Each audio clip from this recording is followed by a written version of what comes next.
Hello viewers, मैं हूँ Leena Bhaskar. Welcome to my channel.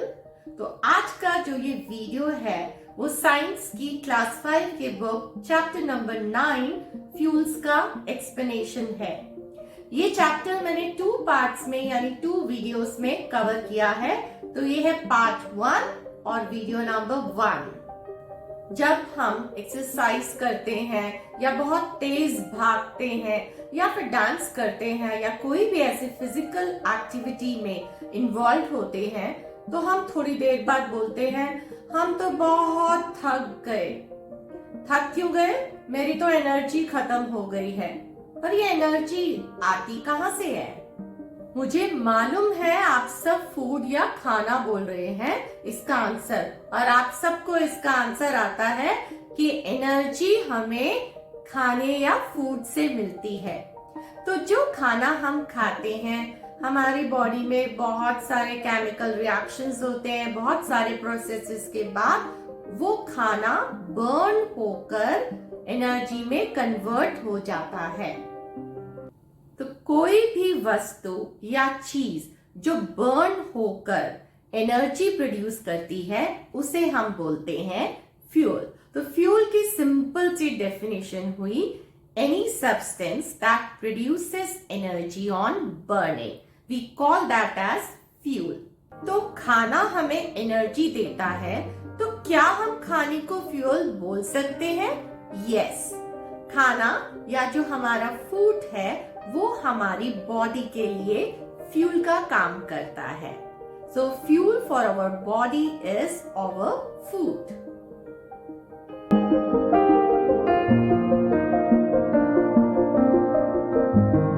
You will find fuels in 3 forms: solid, liquid and gaseous। तो जो solid fuels हैं उनके एग्जाम्पल्स हैं कोल, Coke, would and crouton cakes यानी गोबर के उपले। अब यहाँ पे मैंने बोला कोल और कोक, तो क्या ये दोनों चीजें एक जैसी नहीं है? इनमें कुछ फर्क है। आप इन्हें भाई बंधु ही समझ लीजिए। कोल जो होती है वो ब्लैक कलर की रॉक है जो हमें जमीन के नीचे से मिलती है। वो जमीन के नीचे, बहुत नीचे पाई जाती है। ठीक है, वो हो गया कोल। कोक जो है वो कोल का ही बाय प्रोडक्ट है। कोक कभी कभी एक बेटर फ्यूल के नाम से जाना जाता है क्योंकि ये ज्यादा हीट प्रोड्यूस करता है। और आपने चारकोल भी सुना है। सो चारकोल अलग चीज है। चारकोल वो लकड़ी है एज अ फ्यूल जो पूरी तरह से नहीं जली हुई होती है।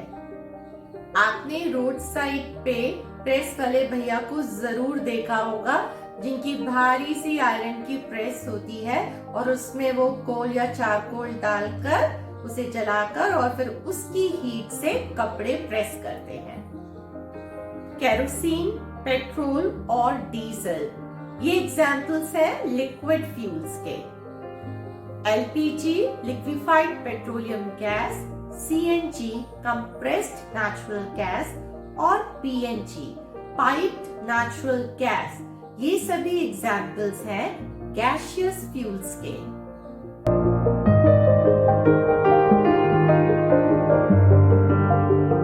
अब जो आपको इतने सारे फ्यूल्स बताए तो इनका यूज कहाँ होता है? जहाँ पर एनर्जी चाहिए होगी वहां पे फ्यूल का यूज होगा। तो इनका यूज होता है घर में कुकिंग में।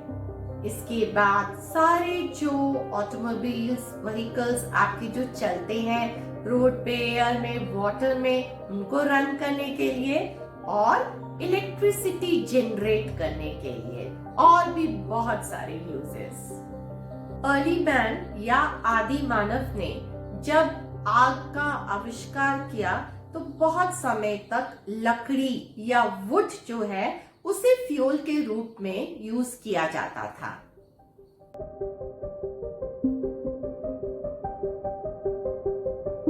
अब हम बात करते हैं डोमेस्टिक फ्यूल्स के बारे में।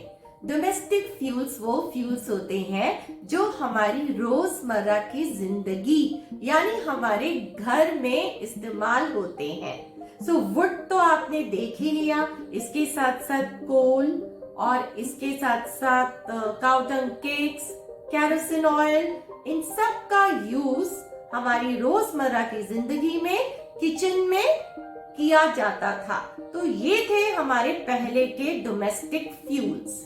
जैसे जैसे समय गुजरा हमने ये जाना कि ये सारे फ्यूल्स हमारे एनवायरनमेंट के लिए अच्छे नहीं है, क्योंकि ये बहुत स्मोक प्रोड्यूस करते हैं और राख भी छोड़ते हैं।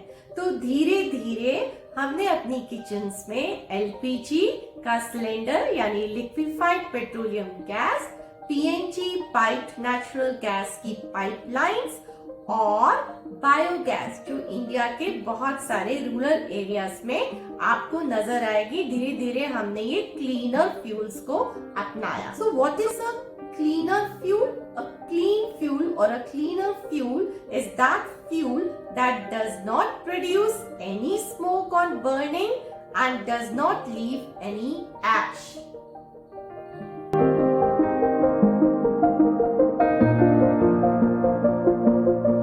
पहले जमाने में होती थी छुक छुक गाड़ी, जिसमें कि स्टीम इंजन होता था, यानी कि कोयला जलाकर उसकी भाप से जो एनर्जी मिलती थी उससे इंजन और वो ट्रेन रन करती थी। फिर धीरे धीरे इनकी जगह ले ली डीजल इंजन्स ने, और अब जितनी भी ट्रेन्स है वो ज्यादातर इलेक्ट्रिसिटी पे ही चलती है। मेट्रो में तो आप सभी गए होंगे। एयर, वाटर और लैंड ट्रांसपोर्ट में जितने भी फ्यूल्स यूज होते हैं वो है डीजल, पेट्रोल और सीएनजी यानी कंप्रेस्ड नेचुरल गैस। उसमें भी हम धीरे धीरे सीएनजी की तरफ मूव कर रहे हैं, क्योंकि एक तो ये कॉस्ट इफेक्टिव है पेट्रोल और डीजल के कंपैरिजन में, दूसरा ये बहुत कम नुकसान करती है हमारे एनवायरनमेंट को।